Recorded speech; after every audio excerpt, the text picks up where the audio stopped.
truth is the most convincing story that maps onto reality, and that's why the central narrative is falling apart. Right now in the United States, people should not be walking around with masks. We must see the central narrative for the fiction that it is. We are Americans. While elections are sometimes messy, this was a secure election. The founders began the fight for human liberty and self-governance, and it's up to us to finish the job. I'll tell you what, we are in a truth emergency right now. This is the end game.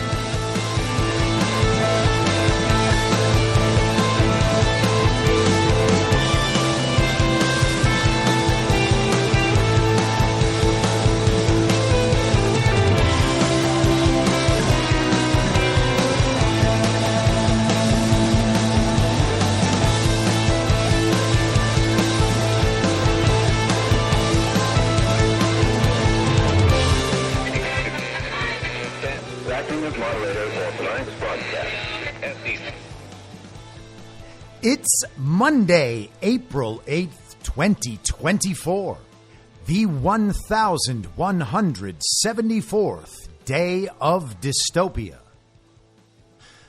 I'm your moderator, Chris Paul. Let's be reasonable. A warm welcome and hello to all of you listening to the podcast on the day of its release. The only way to do that is by becoming a paid subscriber at imyourmoderator.substack.com. You can do so for as little as $50 a year or $5 a month, and in doing so, you will be supporting me, the work I do, and this show as it expands. And if you can't or you simply don't want to, continue listening to the podcast for free a couple days later on a wide variety of podcast platforms and, of course, Rumble. All I ask is that you share it with your friends. You can find the links to the podcast, the writing, the social media, and the merch site by visiting linktree.com/I'mYourModerator.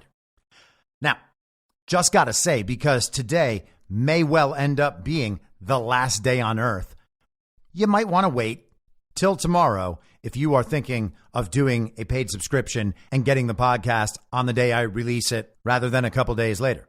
And speaking of the end of the world, that will almost certainly at this point be brought on by the total solar eclipse.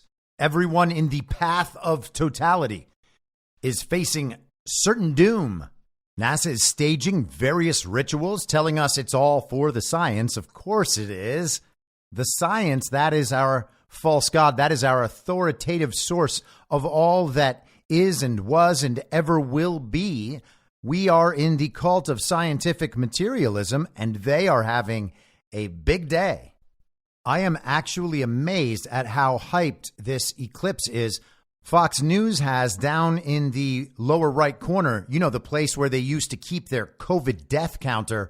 They have an animated graphic of the moon moving in front of the sun and then beyond. Oh, it is just lifelike. Everyone is celebrating this miraculous convergence of celestial bodies. People are making pilgrimages, or is it pilgrimage-i, to the path of totality, where they will put little paper glasses on their face and they will stare up at the sky and they'll say, you know, if I wasn't wearing these, I could go blind. And everyone around will laugh and say, yes, I heard that too. We'd better all wear these glasses for fear that we might go blind. And flying through the path of totality will be a few NASA jets getting some pictures from 50,000 feet. Oh, the vantage point up there will be spectacular and much closer to that sun 93 million miles away than it is for us who are 10 miles further away than those people in jets. But don't worry, that's all they're doing up there is just taking pictures. But that's actually not all they're doing, and I am sorry, I missed this one in the episode on Friday. So in the interest of providing for my listeners the most comprehensive possible perspective on this eclipse, I don't want to leave anything out. This is from NASA on March 25th, so a couple weeks back. NASA to launch sounding rockets into moon's shadow during solar eclipse. They are going to launch rockets into a shadow. And I know what you're thinking. That's nonsense. No, it's science. NASA will launch 3 sounding rockets during the total solar eclipse on April 8th, 2024, to study how the Earth's upper atmosphere is affected when sunlight momentarily dims over a portion of the planet. And again, I am scientifically ignorant, but to me that sounds like they're just describing night. The atmospheric perturbations around eclipse path sounding rockets will launch from NASA's Wallops Flight Facility in Virginia to study the disturbances in the ionosphere created when the moon eclipses the sun. Now, let's go back just for a second. Atmospheric perturbations around eclipse path. NASA, not me, NASA shortens this. They remove the around from the acronym and they call it APEP, A-P-E-P. Atmospheric perturbations around eclipse path, APEP, drop that middle A. Okay, so APEP. Now, I don't know who the first person to notice this was, but I know it wasn't me. Someone sent me this interesting coincidence. You see, Apep is the name of an Egyptian god. You can look up the entry in Wikipedia. Just go to Apep. Apep, also spelled Apepi or Aapep or Apophis, Apophis, that's in the Greek, was the ancient Egyptian deity who embodied darkness and disorder and was thus the opponent of light and Ma'at, order and truth. Ra was the bringer of light and hence the biggest opposer of Apep. Because Ra was the solar deity, bringer of light, and thus the upholder of Ma'at, Apep was viewed as the greatest enemy of Ra and was thus given the title Enemy of Ra, and also the Lord of Chaos. The Lord of Chaos was seen as a giant snake or serpent, leading to such titles as Serpent from the Nile and Evil Dragon. Some elaborations said that he stretched 16 yards in length and had a head made of flint. So Apep is the god who challenges Ra, the god of darkness who challenges the god of light. And it is just a coincidence that the acronym of NASA's project here to launch rockets into the moon's shadow is being represented with an acronym that spells Apep, the name of the Egyptian god of darkness. At least that is when you kick out the other word that is not represented by the acronym around, because otherwise it would be APAEP, and that's not anything. But let's learn a little bit more about these rockets that they're going to launch into a shadow. The sounding rockets had been previously launched and successfully recovered from White Sands Test Facility in New Mexico during the October 2023 annular solar eclipse. Thank goodness they have all these opportunities to test their little sounding rockets. They have been refurbished with new instrumentation and will be relaunched in April 2024. The sounding rockets will launch at 3 different times, 45 minutes before, during, and 45 minutes after the peak local eclipse. These intervals are important to collect data on how the sun's sudden disappearance affects the ionosphere, creating disturbances that have the potential to interfere with our communications. Oh, really? I guess it's a good thing that we have this parallel communications and energy transmission infrastructure being set up, potentially outside the control of that global regime.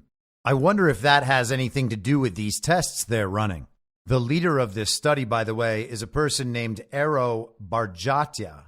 And a quote from later in the article talking about the ionosphere. It's an electrified region that reflects and refracts radio signals and also impacts satellite communications as the signals pass through.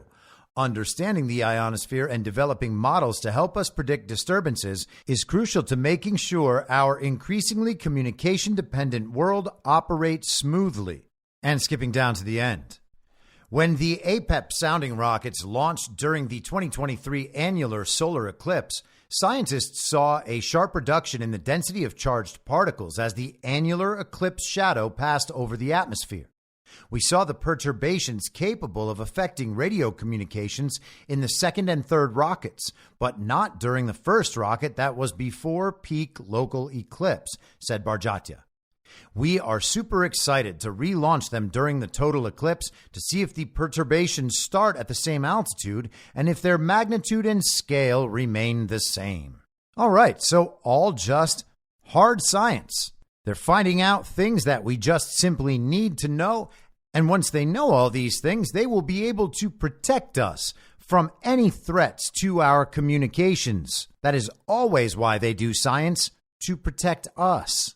Now, I don't know what's going to happen today. I assume that the sky will get a little darker. People will look at it. Some people will be like, oh, wow. Some people will say, if you don't put those things on, you're going to go blind. And then all those people who traveled into the path of totality will probably get stuck in traffic on the way home. But that is the extent of my predictions. But here's the thing.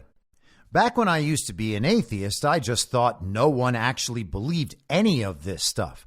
I saw most of the people who self-identified as Christians or Jews or whatever other religion not being particularly interested in following or even in many cases knowing the actual tenets of their faith, the things that they were supposed to be doing as members of a particular faith. They would just identify that way based on tradition or culture or what their parents or grandparents believed.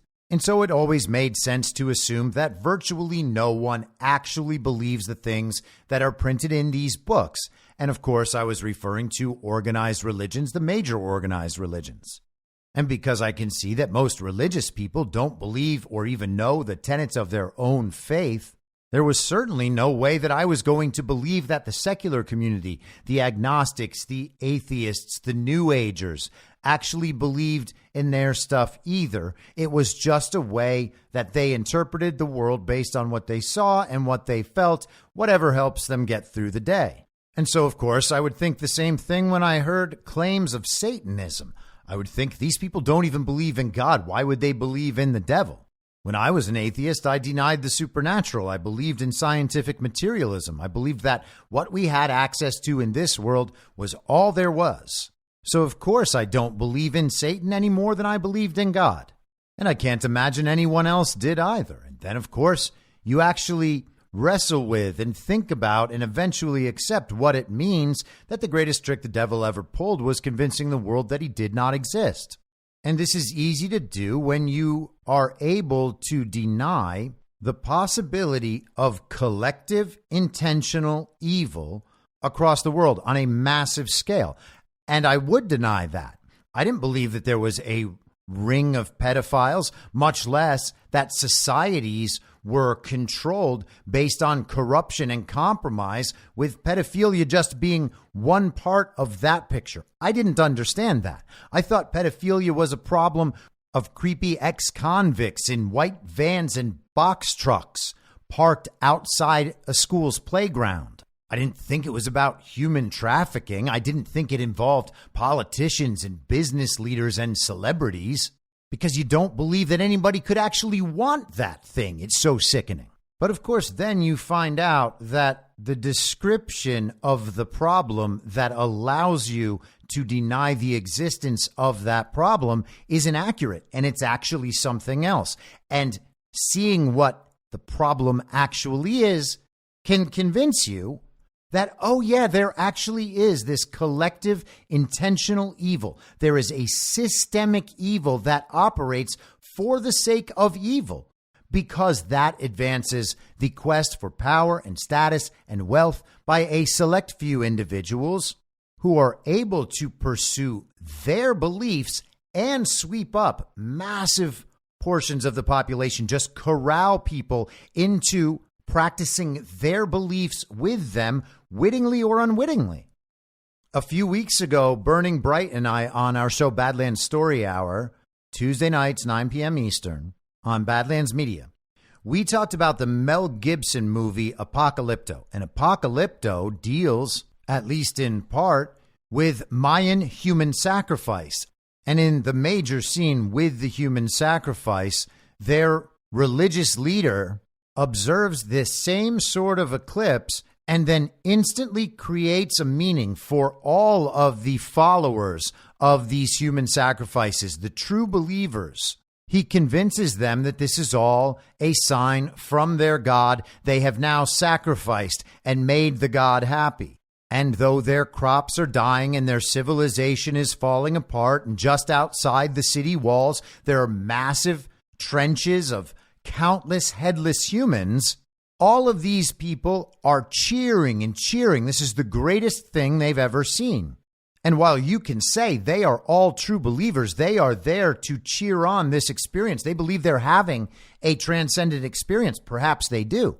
But the leader who is telling them that is what they should be experiencing, that leader is directly lying to them. He is exploiting their willingness to believe. He is exploiting their ignorance.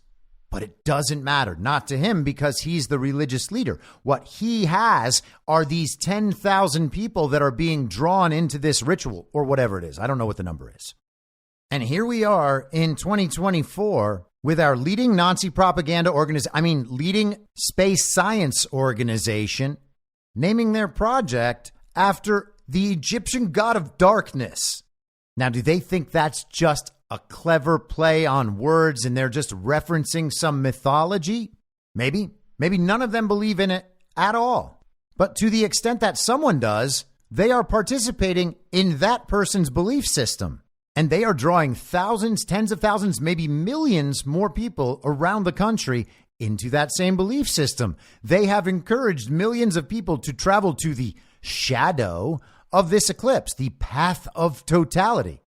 And again, I am not suggesting that they are summoning powers of gods or are actually able to achieve something with their rituals by praying to these false gods, by bringing millions of people into their rituals, or even potentially through various acts of sacrifice.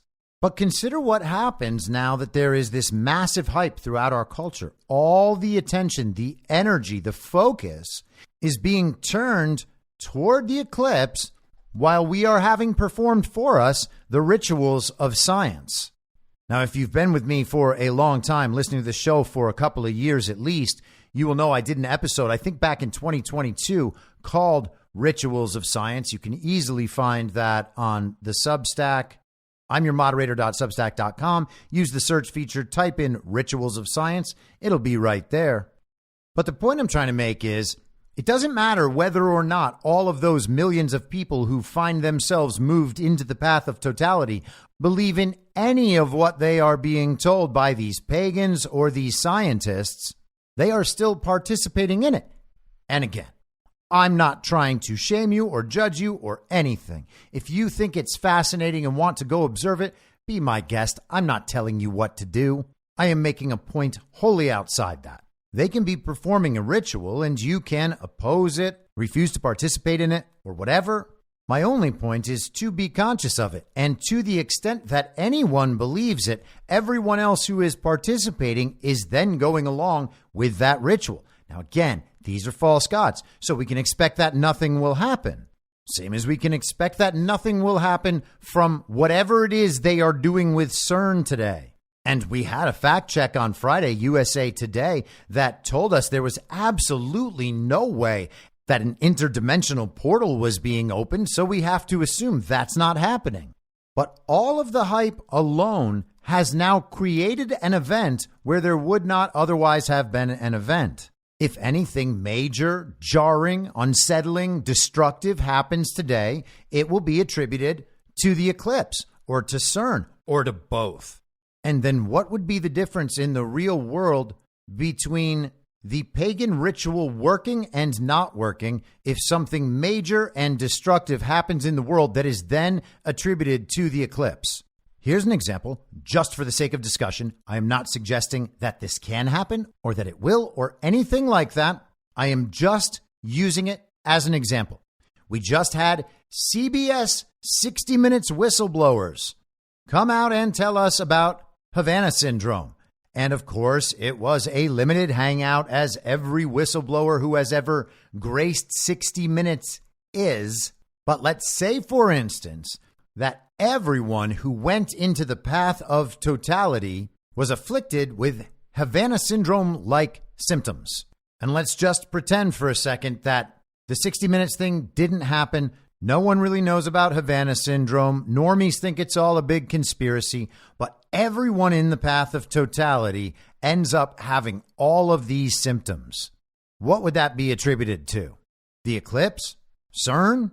People would attribute it to all sorts of things. What if what happened only affected people who had taken the COVID vaccine? We would still be told it can't be that. People would probably be more inclined to attribute it to CERN or to the eclipse. And again, I don't think anything bad or destructive is going to happen today. I certainly pray that it doesn't. But my point is about how easy it is to be steered off track and attribute problems in the world to circumstances that didn't cause them. And knowing how easy it is to hijack this process, our inability to avoid making this error again and again is ripe for exploitation by those for whom exploitation of humanity is a way of life. Now, there were some amusing headlines over the weekend about how it might be too cloudy to get a real great view of the total eclipse of the heart that is flying across our country today. We might have the sun eclipsed by the moon, eclipsed by clouds, and then it'll just look like any other cloudy day. But let's say that they actually get something big to happen today, or at least that's how it looks initially. And then, of course, over the next few days, we would watch that story fall apart, eventually boomeranging, backfiring on them, and making them look even worse. Now, that would be a real-world effect from them running the rituals they were running. Now, their beliefs in false gods, namely the authoritative source, the false god of scientific materialism, would then find in itself the characteristic of all false and evil beliefs. They contain within them the seeds of their own destruction. The event would blow up in their face and backfire on them. But would that mean that their ritual actually produced something in the real world? It would be hard to deny that it did. And of course, here the hope would be that chaos was created, because within that chaos and destabilization, that is where they are able to amass more power and further infiltrate society. Where then is the line between the truth and falsity of their beliefs? Where is the line between the natural and the supernatural? And if that line becomes blurry from the vantage point of scientific materialism, then even the pretense that what they believe is actually scientific and materialistic just vanishes. You can see quite clearly that their belief in scientific materialism is, in fact, a faith-based religious belief in a false god. Now, as I hope I've made clear, by sharing the science directly from the authoritative source and making sure to include fact checks to let you know that they're actually not opening an interdimensional portal, I want to make sure that we all know they're also not trying to escape Earth for the first time, blasting off into space and finally getting all the way to Mars. They're definitely not doing that today.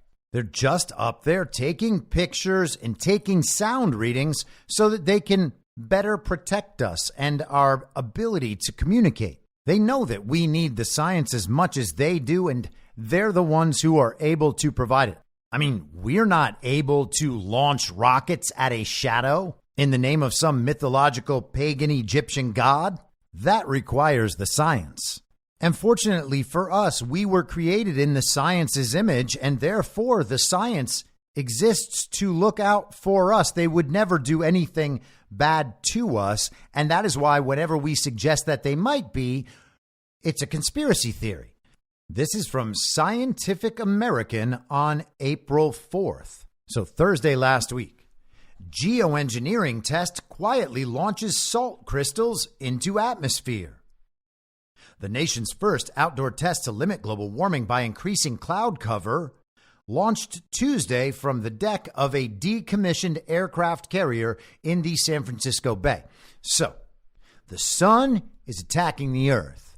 The sun is trying to burn us all alive, which is why Bill Gates has said before he's trying to figure out a way to block out the sun so that we are not burned alive. He is going to save all of humankind and, of course, our great planet Gaia by blocking out the sun.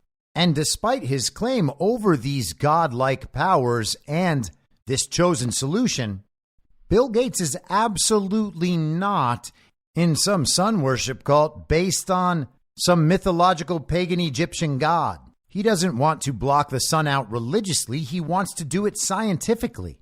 And why? So that he can save all of humanity from climate change, something that's not real. So they're going to block out the sun for the scientific purpose of saving the world from climate change. They are not going to block out the sun as part of some pagan ritual.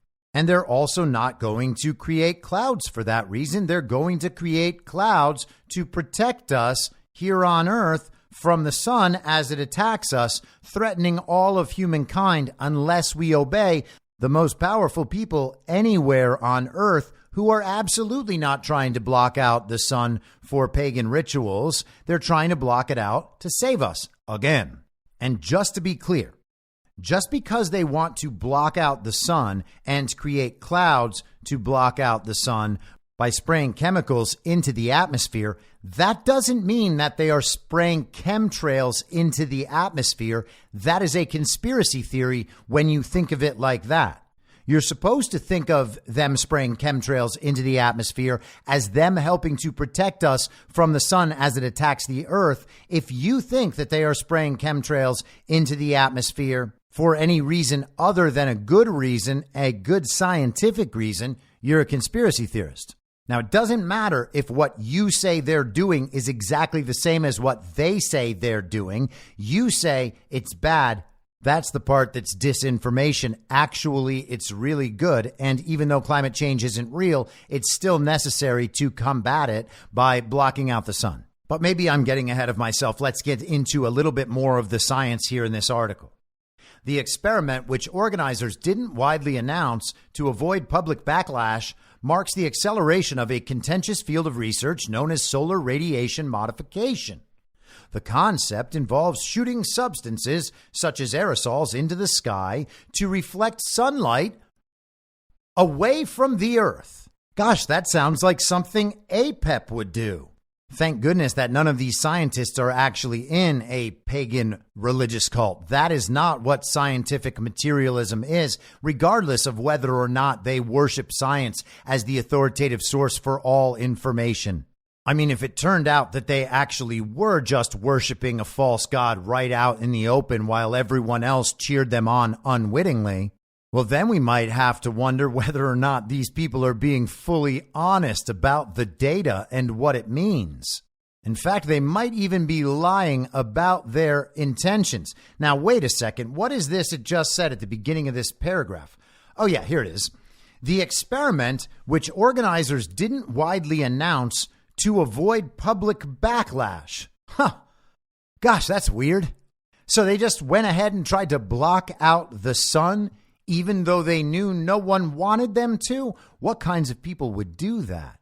I mean, that's almost terroristic in nature, don't you think? A group of very wealthy and powerful worshippers of the authoritative source just take it upon themselves to use the science to change the weather and block out the sun, even though they know no one wants them to do that?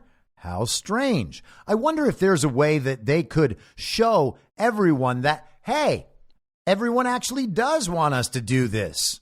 But that's not what they're doing today. Don't you worry. If you are traveling to the path of totality, you are absolutely not unwittingly participating in a pagan ritual. And the way you know you're not participating in a pagan ritual is how hard you are willing to tell everybody that you are just fascinated by the science.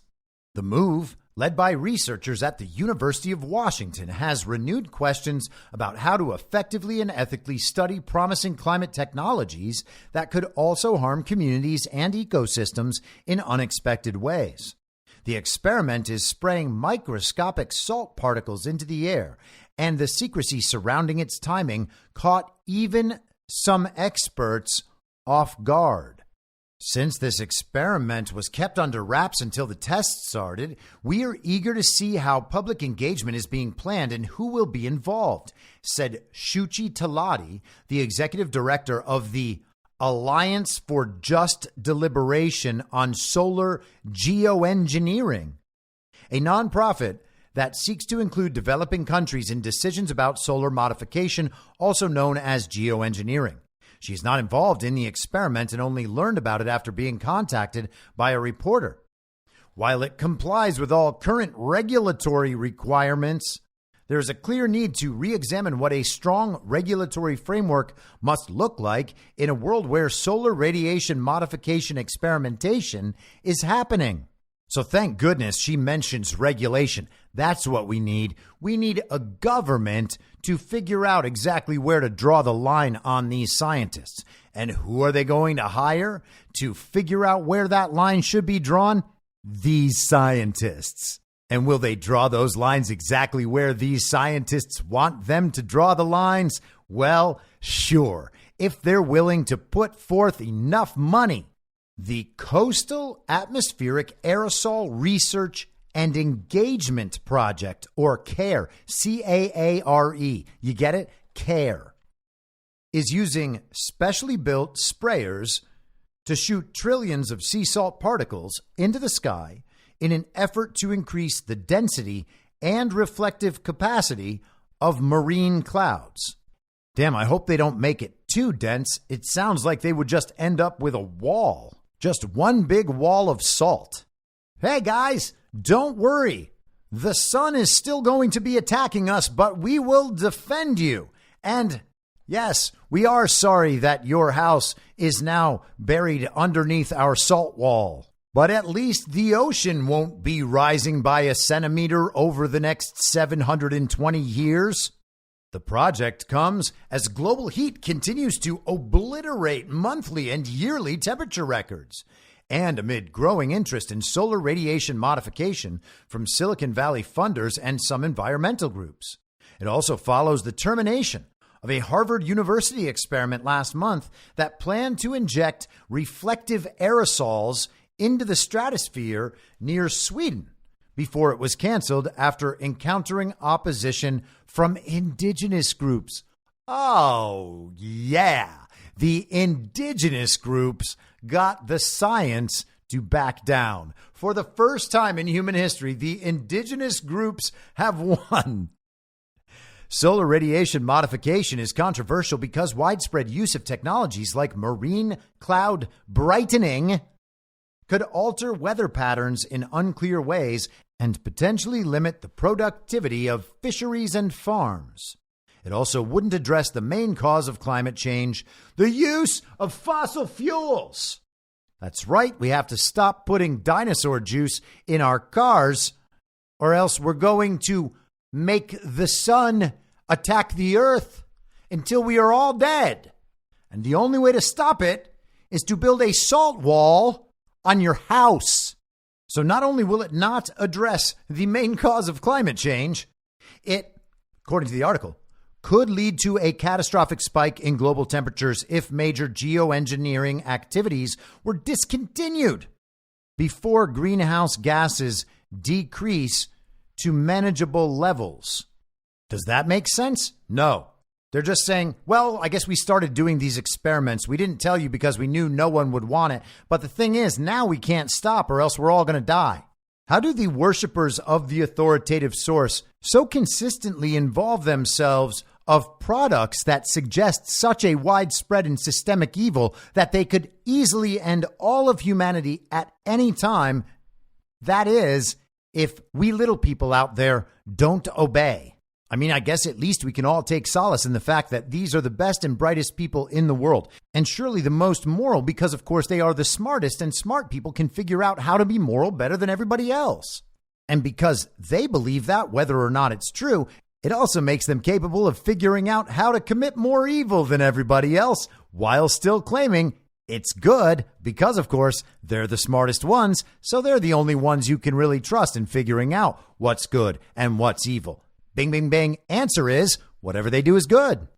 The secrecy surrounding the landmark experiment seems to have been by design, according to the New York Times, which, along with a local newspaper, was granted exclusive access to cover the initial firing of the spray cannons. Hey, we're not going to tell anybody about this project except for one local paper and the New York Times.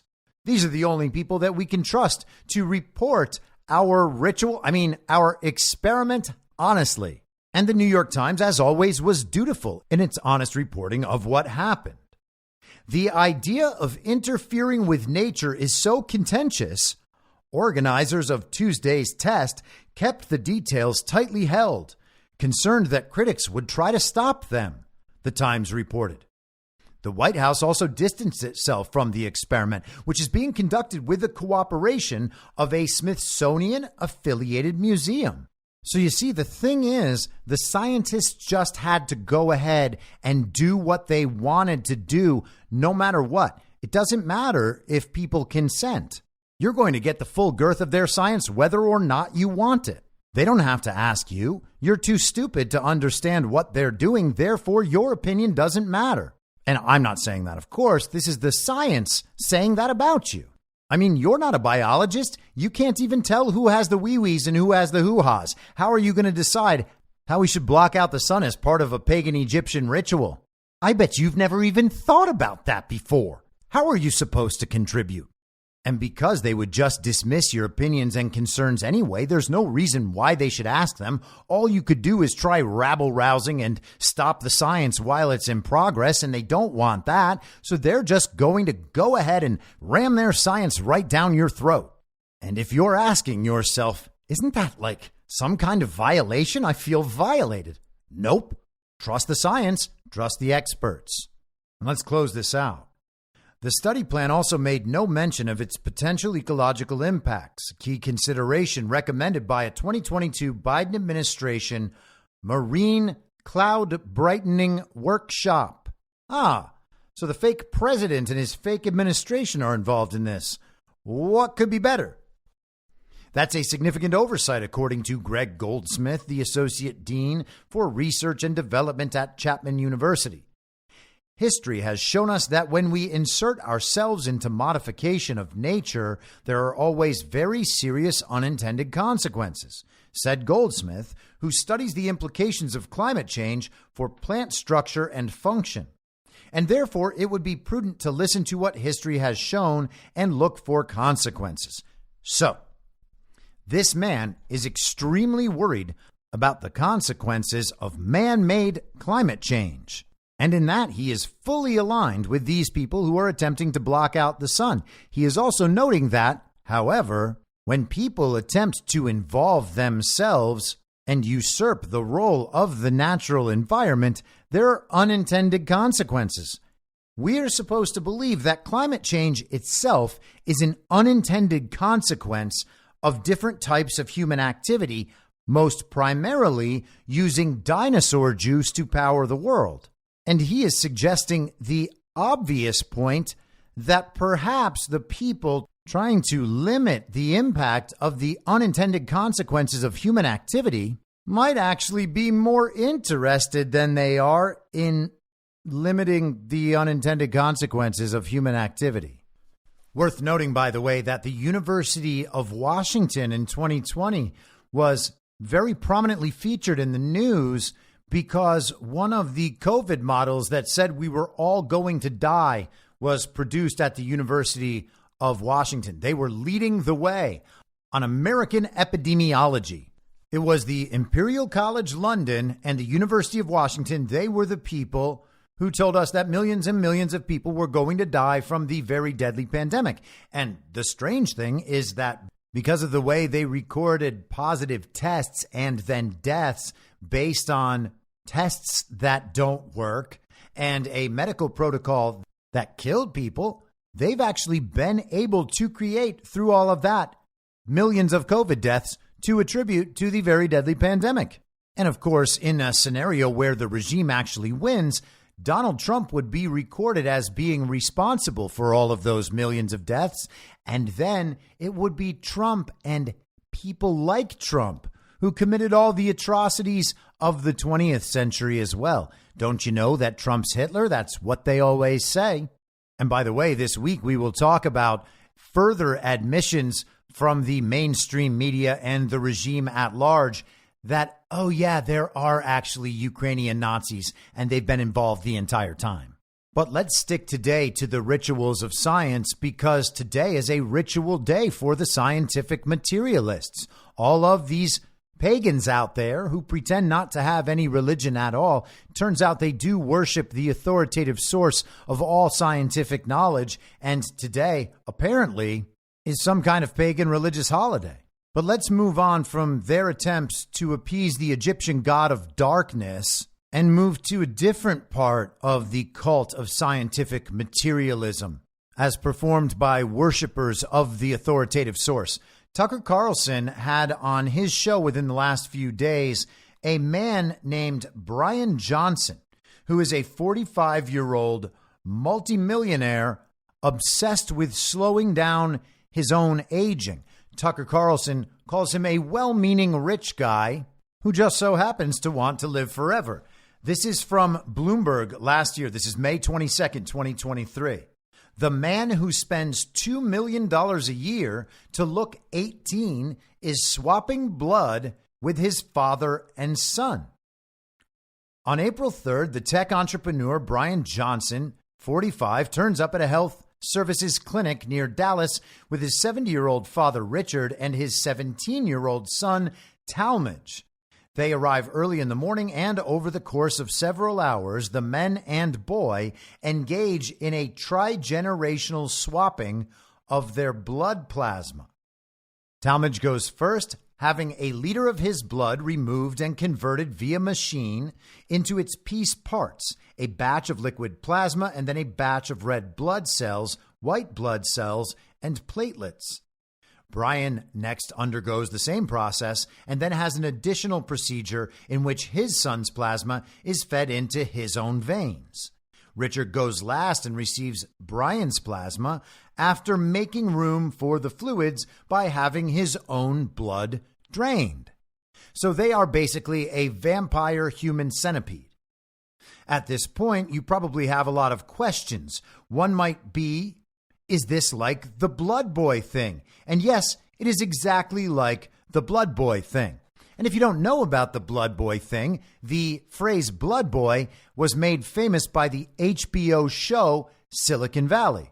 And here is the scene, just so you understand without the visual. The main character, Richard, is presenting his new technological breakthrough, this peer-to-peer internet, which, by the way, is exactly where we're going. I asked General Quast about a bit of this at the last guard, but he's pitching his peer-to-peer internet while Gavin Belson, who is the fictional owner of a company that is modeled on Google, his blood boy comes into the room with his IV system so that he can hook one side up to himself and one side up to Gavin Belson, allowing for this blood transfusion. Gavin Belson is multitasking. He has his blood boy over while in the middle of a business meeting. In building this peer-to-peer internet, the paradox that we're up against is that people won't want to participate until the quality is high. And the quality won't be high until the quality won't be high until we have a lot of people opt into the network. So that presents a little bit of a unique. Continue. Okay. It presents a bit of a problem. That we kind of need to build. Richard, everything okay? I don't know. Is it? Oh, sorry, guys. Bryce, guys. Actually, we've met. Oh, hey, Donald. It's Jared now. So, Gavin, Bryce is Very discreet. Keep going. This is great. is Bryce your assistant? No, of course not. He's my transfusion associate. Which is? Are you really not familiar with parabiosis? Can't say that I am. Well, the science is actually pretty fascinating. Regular transfusions of the blood of a younger, physically fit donor can significantly retard the aging process. And Bryce is a picture of health. Just look at him. He looks like a Nazi propaganda poster. Oh. Now, Mike Judge is kind of a genius in understanding what the dystopia is going to look like years before it looks that way. And people dismiss him. They think it's crazy. Mike Judge is the guy who became famous for making Beavis and Butthead, but he also then went on to make the movie Idiocracy, and he's also the brain behind Silicon Valley. So what we have here are rich, powerful people attempting to live forever by infusing themselves with the life essence of the young. Now, we are all expected to see this as interesting science and something that can be done between a father and his father, or a father and his son. And just like you get no say in whether or not the science can attempt to block out the sun, his son at 17 years old is clearly too young to consent to many things in life, or so our law and societal practice teaches us, but he's not too young to have his blood taken and given to his father. I mean, if his father needed a kidney, no one would think that's weird, right? If his father sustained a massive life-threatening injury and needed a blood transfusion, no one would bat an eye if his son gave his father the blood. So why is it weirder that his father simply wants his son's blood in order to live forever? You see, it's not weird for them. It's just weird for us, and we make it weird. But it's not weird for them. Like, for instance, there's an article from Business Insider from about a year ago. It features a picture from Brian Johnson's Instagram where he is shirtless in white pants with his fingernails painted white and his hair slicked back. And then his young son is standing behind him with his arms wrapped around him, also shirtless, also in white pants. And the caption reads, "One day, Talmage and I were outside playing soccer when he paused and said, 'Dad, I appreciate you playing with me. As an adult, I imagine that there are other things that you may prefer to be doing. Thank you for playing with me anyways. I love this.'" That is the end of Talmage's quote. Talmage has always been this thoughtful, this nurturing of our relationship. In response, I told him there was not a single thing in existence that I'd rather be doing with him, no matter what we were doing. And I guess the post must have gotten cut off, because after that, Brian Johnson naturally would have said, "And of course, that's what I have to say, because if I don't say that, then Talmage might stop giving me his blood plasma." The article from Business Insider, of course, also notes that Brian Johnson gets blood from people other than Talmage as well. Now, some people find this creepy. Some find it morally questionable. Some don't care at all. If you are a scientific materialist, if you believe there is nothing more out there, if you believe that this is all about consent and there is no moral consequence whatsoever, then you don't really have any basis to say this is wrong. People believe that being young and healthy is necessarily a good thing. So why would anyone want to prevent someone from trying to stay young if their methods aren't in themselves morally bad? They don't believe that these are. Scientific materialism makes it very difficult to raise an argument against this sort of practice. If both parties consent, there can't be anything wrong with it. That is a notion that we are convinced to believe when it is applied to conversations about sex. That was one of the central tenets of the Me Too movement. It also happens to be one of the central tenets of Satanism.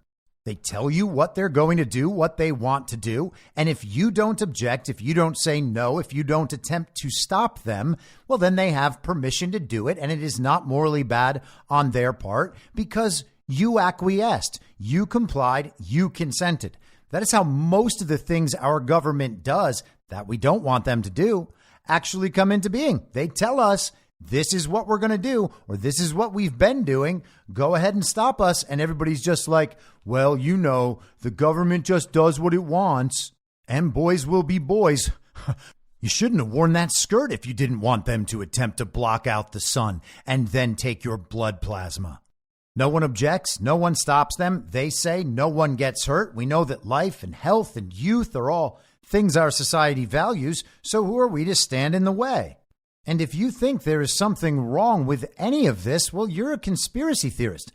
It's not that you're misdescribing what they're doing or misdescribing their intentions or misdescribing the constructs and ideologies of their particular belief system. It's just that you think it's bad, and so that makes it a conspiracy theory. In fact, the whole blood thing, well, that's part of the biggest conspiracy theory of all, which is QAnon, of course. We are told that QAnon, not Q, QAnon, is a big conspiracy theory about how the most powerful people in the world are part of some satanic cult of pedophiles who are interested in not only the ritualistic sexual exploitation of children, they also want to consume the blood of those children in a quest for power and hopefully immortality.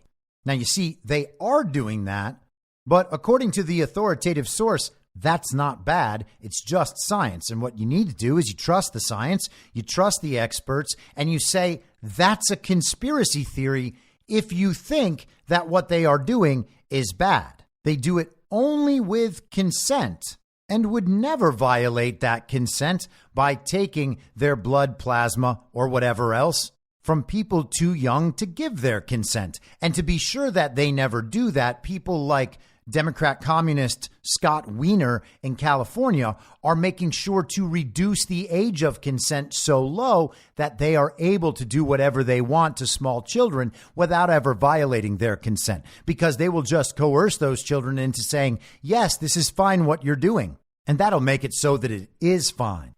And see, if you object to that, well, then you'll be a conspiracy theorist because you think that what they're doing to these small children is actually wrong when they want to let you know it's just a lifestyle. In fact, in The Atlantic, the premier intellectual magazine of the wannabe elite on the Uniparty left and Uniparty right, they published an article on Halloween, October 31st of 2015 with the headline, Life Among the Vampires. And just a little snippet here. It's a long piece. Today, there is a worldwide community of human vampires, or quote unquote real vampires, as scholars typically call them. Real vampires are not undead, nor immortal, nor can they be weakened by garlic or vanquished by silver. In fact, they're biologically typical in almost all ways, except in how they get part of their nourishment from human and animal blood. Vampires of this type call themselves sanguinarians, or by draining psychic energy, psychic vampires or psi-vamps, or both. Those are referred to as hybrids. For its participants, real vampirism isn't a fad to be adopted one day and discarded the next, and those who treat it as such are dismissed as mere lifestylers by the community. They feed out of what they are convinced is a biological need, one that generally appears during or just after puberty. Without their monthly, weekly, or sometimes daily feeding rituals, vampires claim it becomes difficult for them to function. If they go too long without blood or quote unquote energy, they can become weak, developing a host of physical and emotional symptoms that only a feeding can soothe. In the 2 years I spent studying the vampires of New Orleans for my dissertation, I found that apart from their need for blood or its psychic equivalent, there were more genuine differences among them than commonalities. The people I met were equally men and women, ranging in age from 18 to 50. They were self-described atheists, monotheists, and polytheists. They were single, married, and divorced. Their sexual orientations were diverse. In fact, the only thing that truly united them all was the obvious exception to their otherwise normal existence, the impulse to take in blood or energy. Some vampires, but not all, also choose to adopt the trappings of vampiric fashion, such as gothic dress and prosthetic fangs. Some buy them stock, and others have custom acrylic dental prosthetics made from molds. These things are common, but they are not at the core of the vampire identity. Rather, they serve as external markers of the vampire's internal state. Just as same-sex desire is distinct from the socio-cultural practices of the gay community, so being vampire is first a bodily need, then a set of personal and social practices for expressing it. So you see, all of this is totally normal. It could be your neighbors or your friends who are vampires and feed on blood for their energy and life force. But don't worry, I'm sure that they always acquire consent from whoever it is they decide to feed on. And it is certainly not part of some sort of systemic evil. It could never be that. No one would ever organize something like that. These people all just separately realized that they need to feed on blood to survive. Now, most people pretend that stuff like this doesn't exist. In fact, the society-wide understanding that stuff like this simply does not happen is what allows people to pretend that powerful people would never do anything like this, and they definitely wouldn't use the blood of children in their quest for immortality or additional power, or hey, just to get high. And if it turns out that they do all of those things, it's definitely not as part of some pagan ritual performed in accordance with their belief and worship in the authoritative source, the false god of scientific materialism. They would never do that. No one would ever do that. Therefore, it doesn't happen. And the point is, though, even that it does happen, it's not bad. And if you say it's bad, then that's a conspiracy theory. And because we don't want these conspiracy theories getting out there, this dangerous disinformation, it's better to just say that stuff like this never happens, even though it does. Because if we admit that it happens, then some people might think it's bad and they might object. They might try to stop us from doing it. And if we're not allowed to keep doing it, then we're never going to achieve immortality, and we will never bring ourselves in alignment and accordance through that power you receive by worshiping the authoritative source, the false god of scientific materialism. It's not like that at all. They're just doing science and trying to stay young. Now, I hope we've established that they don't do this stuff, even though they do it. And the stuff that they're doing, that they're definitely not doing, is definitely not part of some weird pagan ritual. It's just science. Just like with abortion. It's not for anything else. It's just for women's rights, so that women can make choices that govern their own bodies. My body, my choice, except for vaccine mandates. When it came to vaccine mandates, what you did with your body actually affected everybody. Therefore, you had to do the thing that everybody wanted you to do, even though not everybody wanted you to do it. The purpose, of course, is because when you are doing that as an act of faith and sacrifice on behalf of the authoritative source, the false god of scientific materialism will bestow on all of your worshipers good health and good fortune. That's exactly what the vaccine mandate was designed to do. It makes everyone healthy while entering them in a rally to win a $50 gift certificate from Dick's Sporting Goods. And sure, some people might die. Some children might be sterilized. Some young athletes might end up with myocarditis. But just think of the scientific advancement we could make on behalf of the authoritative source. Trust the science, trust the experts. Now let's go out there and get some shots in some arms. Well, abortion has been one of the most divisive issues in this country throughout my lifetime. Certainly, I'm 45, and it's been that way for as long as I can remember. The issue has just grown and grown and grown in the public consciousness. Any attempt to halt the progress of the scientific materialists in their quest to kill as many fetuses as possible as part of a legitimate effort to depopulate the planet that they have absolutely no problem telling everybody about will get you called a misogynist. You could only object to abortion if you hate women. That's the argument. And of course, the villains of the Me Too era, well, they all hated women. So they have that in common with the pro-life people, which makes all pro-life men rapists. You get it? It makes total and complete sense to worshipers of the authoritative source because they know, even though none of that is true, it's worth saying because it's going to make those pro-life men shut up. You just tell them they don't have any say in the matter. This is all about women making their own choices with their own bodies. The authoritative source does not require this form of human sacrifice, regardless of whether or not the authoritative source is continually willing to risk the children of the world in their mass vaccine experiments. You don't have a choice about that. I mean, unless you want your kid to wind up stupid and poor, because we're going to keep your child out of school unless you take your little baby and set it down on this cold, hard, shiny metal table so that some practitioner of the science can stick metal rods into your child, injecting them with the lifeblood of science and who knows what else. Genuinely, who knows what else? They don't publish the ingredients. You might have remembered that from the COVID shot.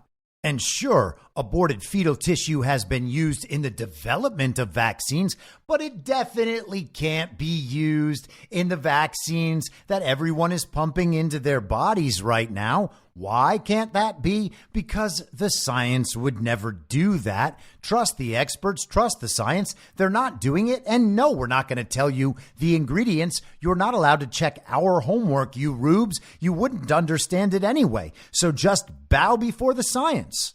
And I mean, I hope that's right, because if that's not right, then we might have to think, oh, maybe that's why they want so many abortions and why they want so many late stage abortions and even post-birth abortions. Now, we can't tell the truth about any of that. We can't even consider talking about any of that because this abortion issue is just all about a woman's right to choose. And both the Uniparty left and Uniparty right make so much money campaigning on this issue. Now, the Uniparty right has done absolutely nothing to stop the Uniparty left when it comes to abortion. For 50 years, until Donald Trump arrived, they didn't get anything done. Isn't that amazing? It's almost like they're just the controlled opposition of the Uniparty left, and they exist to present the idea that there is opposition, but that the opposition is just insufficient. They don't have the numbers. They don't have the support of the people behind them. The other side, they have the science on their side. They have the people on their side. They're doing the thing that everyone wants. And most importantly of all, they are representing the one key moral value at stake here, which is the woman's right to choose. My body, my choice, except when it comes to vaccine mandates. And except, of course, when it comes to registering your babies when they're born as property of the state. Oh, I'm just kidding. That's absolutely not what we're doing. The government just wants to make sure you fill out all those forms so they can keep track of your child for your child's benefit. So the Uniparty left is trying to make abortion the key issue of this fake 2024 election and campaign season. They have been pitching now for 2 years since the initially leaked release and then official release of the Dobbs decision that overturned Roe versus Wade and sent the abortion issue back to the states. For 2 years, they have been pressing the idea that abortion is a winning issue for the Democrat Communist Party, for the Uniparty left, and that is going to explain the election results. They know that MAGA is an enemy of the pro-choice movement. They are an enemy of women everywhere. They've spent 8 years defining MAGA that way. So they are going to say, in order to beat MAGA, we are going to need all of those people out there who want to protect women from MAGA to go out and vote on this abortion issue. And they claim that this is actually a really popular cause for them. And to prove this, they point at various polls, which cannot be trusted. And then they point at election results on ballot measures in elections they know to be rigged and stolen, but normies can't admit it. And supporters of the Uniparty can't and won't admit it because their entire existence at this point depends on them having been right the whole time about yet another subject they know nothing about, which, of course, is the election fraud apparatus. Hopefully they're right about that, or else. But that's the proof that abortion is a winning issue for the Uniparty left. These ballot measures where the elections are just simply rigged and a winner is announced. Oh, they voted against those pro-life policies once again. The women of the United States of America just love abortion. That's what the TV tells us. And the Uniparty right goes along with this because they don't want Trump to win. So they want to figure out how to break Trump on the abortion issue too, because then they can explain it the way the Uniparty left wants to explain it. The Uniparty left won the 2024 elections on the basis of the abortion issue, which means that Donald Trump's position on abortion was wrong, and he should have listened to the Uniparty right.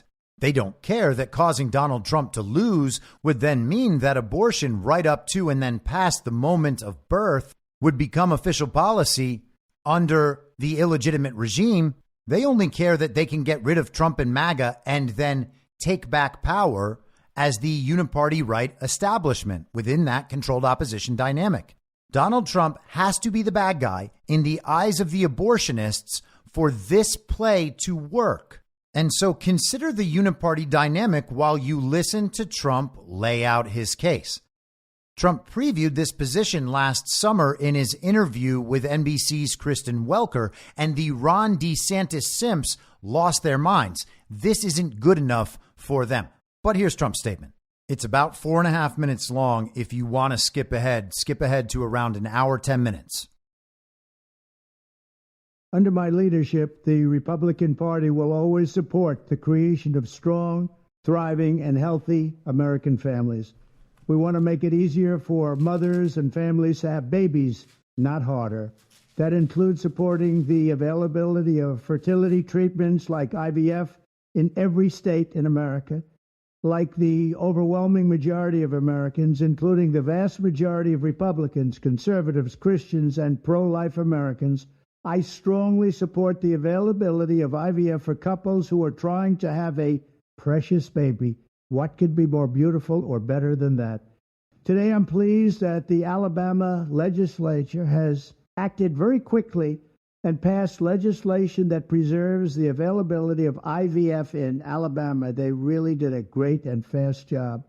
The Republican Party should always be on the side of the miracle of life and the side of mothers, father, their beautiful babies, and that's what we are. IVF is an important part of that, and our great Republican Party will always be with you in your quest for the ultimate joy in life.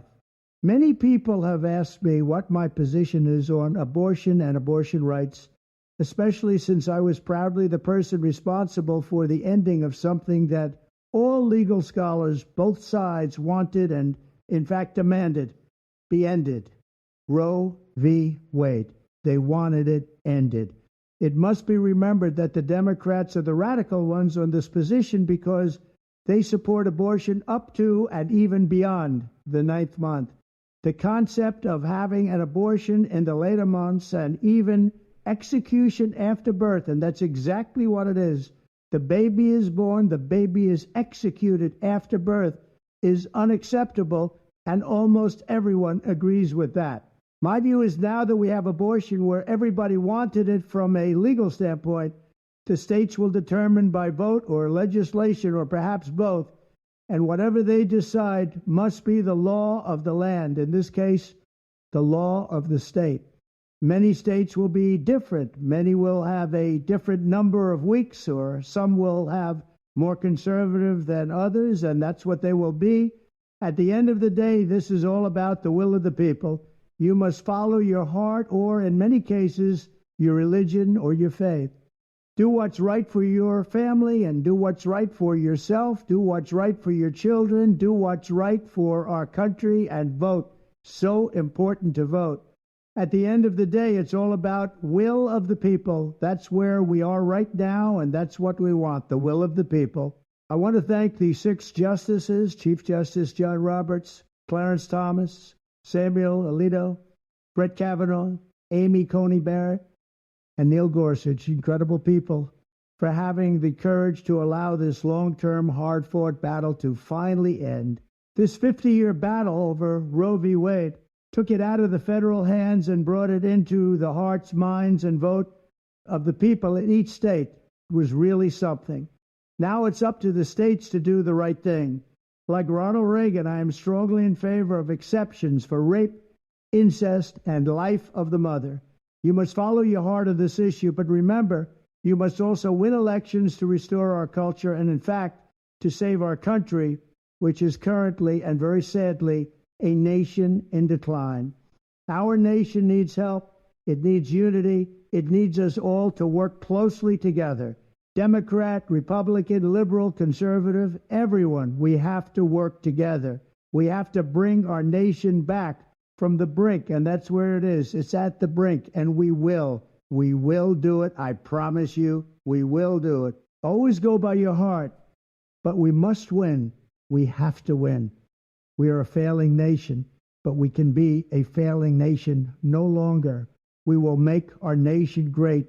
We will make our nation greater than ever before. Thank you very much. So there's the statement. He's in support of IVF. He is recognizing what the extreme position of the Democrat Communist Party is, of the global regime. That is their position. He is recognizing the horror. And he is also recognizing that the way out of this problem is not to take the hardline positions of the Uniparty right and pretend that those will be made national policy in the person of a president of the United States who is supposed to represent everyone. The issue has been sent back to the states. That was the victory in Roe versus Wade. And now the conservative establishment is trying to bring this back as a nationwide issue, intentionally or unintentionally, but there's no reason to give them the benefit of the doubt, on behalf of the Uniparty left. The Uniparty left wants the Uniparty right to push for a nationwide ban on abortion. Now, you might think that that is the right moral position. There should not be abortion allowed anywhere in this nation. And I'm not going to argue with your point. But the way it stands now, with Roe versus Wade overturned, which was the subject of the great abortion fight, the way it stands now, it's handled in the states, and the federal government does not have any role in the process, and they should not have any role in the process. Therefore, Donald Trump does not need to be out there pushing for a nationwide ban on abortion. Donald Trump's job has already been done on this issue. It has already been done. He is publicizing the problems that we all agree exist surrounding this issue, and that's where his role ends. If you want everyone in your state to agree that abortion should be banned in your state, that is your responsibility. That is not Donald Trump's responsibility. It is not Donald Trump's responsibility to tell our society what it should believe. Donald Trump has done an extraordinary job of leading people in the proper direction across the entire range of issues. But people want him to do each and every part of it. That is not only not possible, it is not how our system is supposed to work. And there's a good reason that our system doesn't work that way. We need to get it out of our heads that the American president represents some kind of God king whose will is just going to be implemented throughout the federal government. I know that's how it was for Barack Obama, but Barack Obama had the entire administrative state and deep state helping him to implement his agenda, whereas Donald Trump has the opposite situation. Regardless, no president is supposed to have that power. But let's focus on the narrative effect here. The Uniparty left, with help from the Uniparty right, they have made it very clear that abortion is going to be one of the key issues in this fake 2024 election and campaign season. And of course, the Uniparty left and Uniparty right share the goal of wanting to make sure that Donald Trump and MAGA are removed from the American political equation. No one wants Donald Trump and his extremist MAGA supporters thwarting the implementation of the global regime's agenda on behalf of the authoritative source. They will triangulate. They will figure out how to make Donald Trump the bad guy in each and every situation. The Uniparty right is the partner of the Uniparty left in doing this. We saw it in the 2015-2016 campaign. We saw a more subtle version of it during Donald Trump's first term as president. We saw it amp up even more throughout the 2020 campaign. And then after the stolen election and the very violent insurrection, we saw Con Inc. kind of show itself in full Fox News, The Daily Wire, The Blaze, Dave Rubin, all of the people who supported Ron DeSantis, no coincidence there, abandoned Donald Trump and attacked him on all of the same issues as the Uniparty left. If you want to hear more of that particular discussion, I recorded an episode on April 18th of last year called Aligned Interests. You can go to imyourmoderator.substack.com, use the search feature, type in Aligned Interests, and you will find it. But that's generally the viewpoint of the Uniparty right. When their interests align with Donald Trump, they will woo the Trump supporters, attempting to convince Trump supporters that they are all allies of ours. They'll say, don't you see, we agree about abortion. We agree about immigration. We agree about wokeness. We are on the same side. But you see, Donald Trump just isn't doing it well enough. If he was smarter, if he was a better leader, if he surrounded himself with better people, he would get better results. You know what you need? You need the Uniparty right. You need the conservative establishment, the people who really know how to get things done in Washington. Oh, yes, those people who got so much done that for the last 50 years, we have seen nothing but the advancement of the global regime's agenda here in the United States, using exactly this as though it was the dinosaur juice powering the vehicle of the Uniparty left and Uniparty right in that controlled opposition dynamic. The left says Donald Trump is the most evil, the stupidest, the most dictatorial leader that the country has ever seen. He's basically about to become the next Hitler. And the Uniparty right says, oh, you guys have to be kidding. You sound so crazy. The truth is that Donald Trump doesn't nearly go far enough. And then alakazam, they perform a little magic and Donald Trump is everybody's enemy when it comes to abortion. Of course, the Democrats could win on the issue of abortion. Donald Trump is the worst guy ever, so bad that the Uniparty right won't even support him. That is the strategy they employ. And so Donald Trump, to defend himself from that strategy and then go on offense, needs to move himself outside of the controlled opposition dynamic. The Uniparty right may want to broadcast that their interests are aligned with MAGA's interests and Donald Trump's interests, but they have a strange way of showing it because they are trying to force Donald Trump into a corner. They want Donald Trump to support their nationwide ban on abortion, which is not Donald Trump's constitutional role. Trump has already done the one thing, the most important thing that he could do, the one thing that really matters. He has put Supreme Court justices on the court and Roe versus Wade has been overturned. Donald Trump's job is done. He can still talk about the horrors of abortion, particularly late-term abortion, which is what he did, but he does not need to spearhead policy. People in the states and in their local communities should be responsible for this. If you want a widespread moral change in this country, it is not going to come from Donald Trump telling people what they should think and do. It is an obvious loser, which is why the Uniparty left and Uniparty right are both simultaneously trying to make Donald Trump adopt that position. A woman named Batya Unger Sargon has been growing quite a bit more popular over the last few months or maybe year or so. She's been on Bill Maher. She's been on War Room with Steve Bannon. She's written a book. She was a prominent woke leftist who is now a Donald Trump supporter. She is also the deputy opinion editor of Newsweek. She wrote today on X, formerly Twitter, the right is slamming Trump for refusing to ban abortion and the left is slamming him as a unique threat. Yet Trump is representing the American consensus on abortion, against a ban and firmly in support of exceptions for rape, incest, and the mother's health. Will of the people indeed. Now, you might not like that, but it's still true. Donald Trump has already shown you where his convictions lead, and he accomplished the one thing that a president must accomplish to allow for actual victory on this issue. He has already done that. And he has the morally correct position. What he is expressing is the current American consensus on this issue. And again, if you don't like that, then become active in trying to convince people that there is a better way. Wake them up not only intellectually, but morally. You can do that by having honest discussions with your family and with your friends, with your community, maybe with your church or whatever. You do not need Donald Trump to do that for you or fix that for you, and it's not his role or responsibility to be doing so.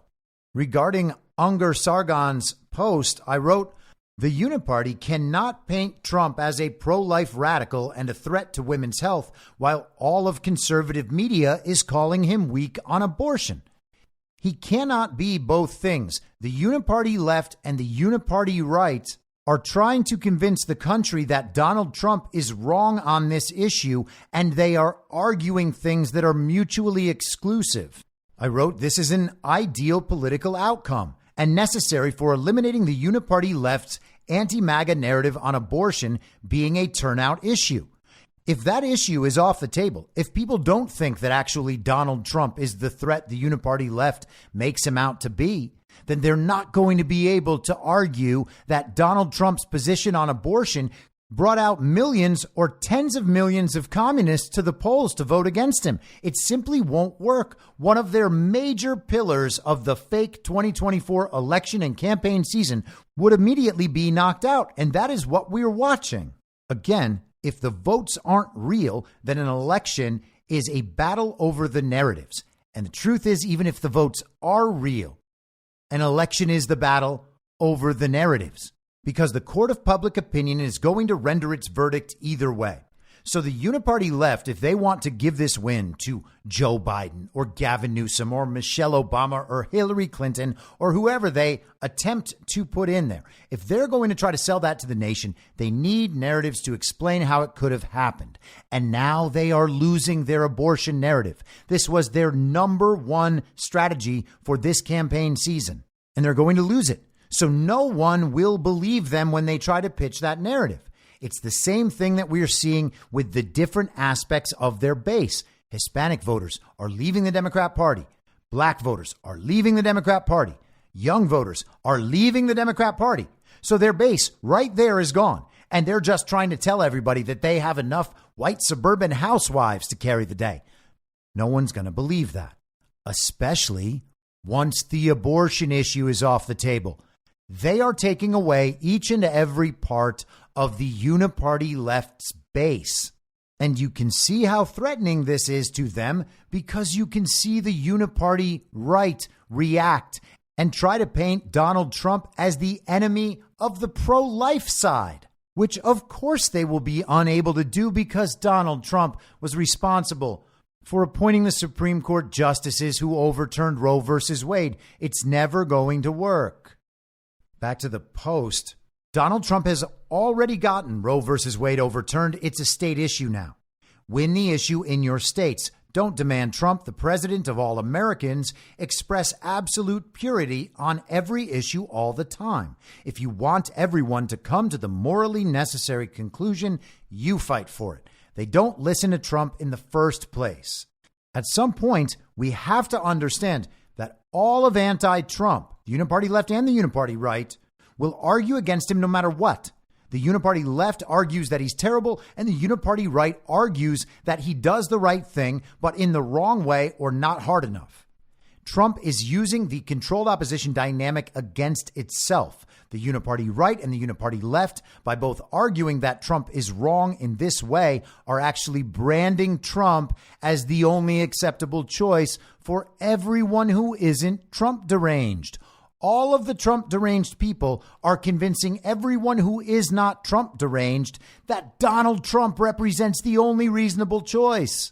There could not be a better political outcome. He has taken the two sides of the controlled opposition dynamic. He has stepped outside of it. And now the Uniparty, the two sides of the Uniparty, are just stuck fighting each other, while the rest of the country is like, I hate all those people.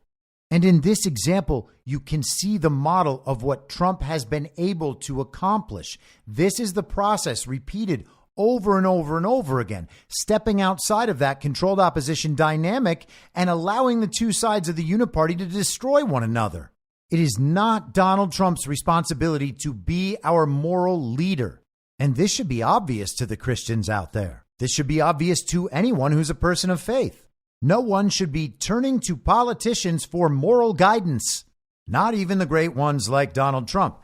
Donald Trump is going after some of the members of the Uniparty right, particularly one who is supposed to be on Donald Trump's side. He's endorsed Trump. Trump's endorsed him. I'm talking about Lindsey Graham. Lindsey Graham was the guy who went out and made a nationwide ban on abortion, an issue immediately following the leaked Dobbs decision. And that gave the Uniparty left the opportunity to say that they performed so well in the 2022 midterms based on Republican extremism when it comes to abortion. Lindsey Graham, as an avatar of the Uniparty right, took a massive victory and turned it into something that would help the Uniparty left. Donald Trump goes directly after Lindsey Graham on Truth Social this morning following that statement on abortion. Senator Lindsey Graham should spend more time focusing on all of the many people being killed by our now non-existent border and the millions of people dying in senseless, never-ending wars that he constantly favors and promotes, and should spend less time on taking away our great Roe versus Wade victory of sending a complicated and controversial issue back to the states where, according to highly respected legal scholars on both sides, it belongs. The Democrats are thrilled with Lindsey because they want this issue to simmer for as long a period of time as possible. They are destroying our country, and they don't want to talk about inflation, a bad economy, the horrible open border, rigged elections, Afghanistan, Ukraine and Russia, or the attack on Israel, all of which would never have happened if I were president. Great job, Lindsey. But he did not stop there. He went on, he said, be smart, Republicans. Don't be distracted. We've had a great victory, and now we're going to have the greatest victory of all, the presidential election of 2024. Trump wasn't done. Senator Lindsey Graham is doing a great disservice to the Republican Party and to our country. At first, he wanted no abortions under any circumstances. Then he was up to 6 weeks, where you're allowed abortion. Now he's up to 15 weeks, where you're allowed abortion. But what he doesn't understand, or perhaps he does, is the radical left Democrats, who are destroying our country, will never approve anything that he or the Republicans want. They love this issue, and they want to keep it going for as long as Republicans will allow them to do so. Terminating Roe versus Wade was, according to all legal scholars, a great event, but sometimes with great events come difficulties. Many good Republicans lost elections because of this issue, and people like Lindsey Graham that are unrelenting are handing Democrats their dream of the House, Senate, and perhaps even the presidency. By allowing the states to make their decision and hoping that most Republicans running for office will have the sense, although they must always follow their heart, to require the exceptions for rape, incest, and life of the mother, we have taken the abortion issue largely out of play. When the Supreme Court had the courage to do the right thing legally and terminate Roe versus Wade, all of those people, including Lindsey Graham and Marjorie Dannenfelser of Susan B. Anthony, that were hardliners, one day after the victory, were gone and of absolutely no help, as the Democrats staged rallies and won elections they should have never won. Lindsey, Marjorie, and others fought for years unsuccessfully until I came along and got the job done. Then they were gone, never to be heard from again until now. We cannot let our country suffer any further damage by losing elections on an issue that should always have been decided by the states and now will be. He continues.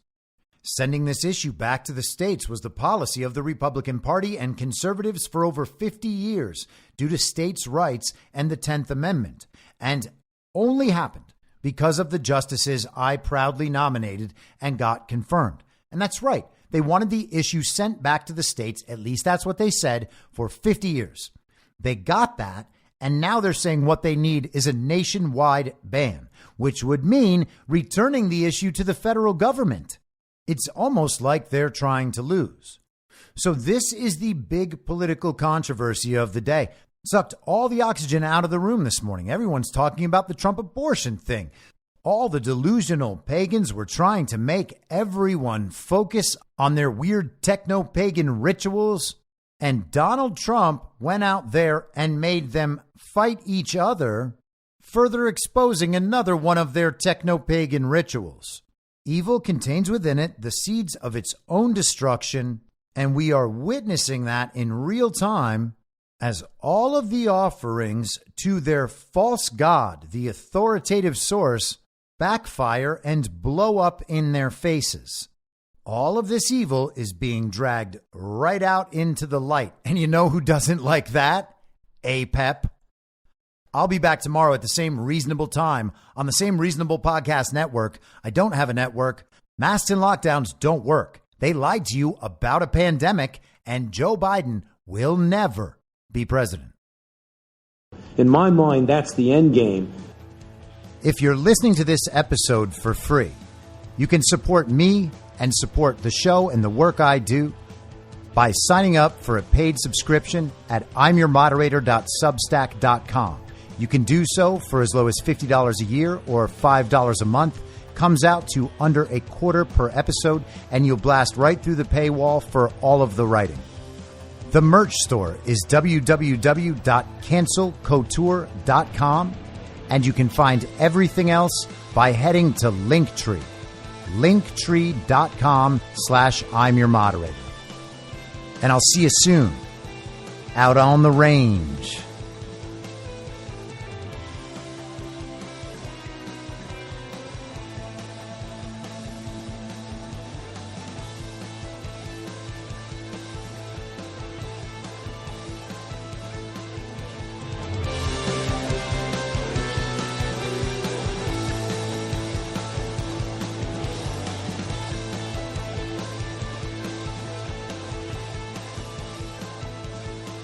It's